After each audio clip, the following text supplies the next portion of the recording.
ನೆಲಮಂಗಲದ ರಾಷ್ಟ್ರೀಯ ಹೆದ್ದಾರಿಯಲ್ಲಿ ಭೀಕರ ಅಪಘಾತ ನಡೆದಿದ್ದು ಕೆಎಸ್ಆರ್ಟಿಸಿ ಬಸ್ಗೆ ಬೊಲೆರೋ ಪಿಕಪ್ ಡಿಕ್ಕಿ ಹೊಡೆದಿದೆ.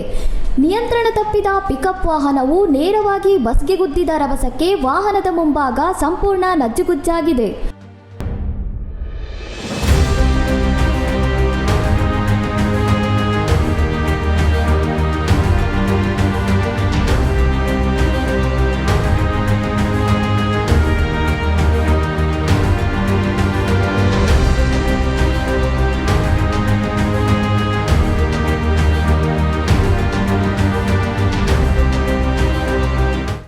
ವಾಹನ ಅಪ್ಪಚ್ಚಿಯಾಗಿದ್ದರೂ ಬೊಲೆರೋ ಚಾಲಕ ಪವಾಡ ಸದೃಶವಾಗಿ ಪ್ರಾಣಾಪಾಯದಿಂದ ಪಾರಾಗಿರುವುದು ಎಲ್ಲರ ಆಶ್ಚರ್ಯಕ್ಕೆ ಕಾರಣವಾಗಿದೆ.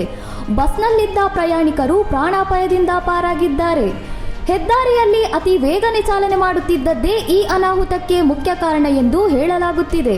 ಸ್ಥಳಕ್ಕೆ ಧಾವಿಸಿದ ನೆಲಮಂಗಲ ಪೊಲೀಸರು ಜಖಂಗೊಂಡ ವಾಹನ ತೆರವುಗೊಳಿಸಿ ಸಂಚಾರಕ್ಕೆ ಅನುವು ಮಾಡಿಕೊಟ್ಟಿದ್ದಾರೆ. ಇನ್ನಷ್ಟು ಸುದ್ದಿಗಳಿಗಾಗಿ ನೋಡ್ತಾ ಇರಿ ಸೌರಂ ಟಿವಿ.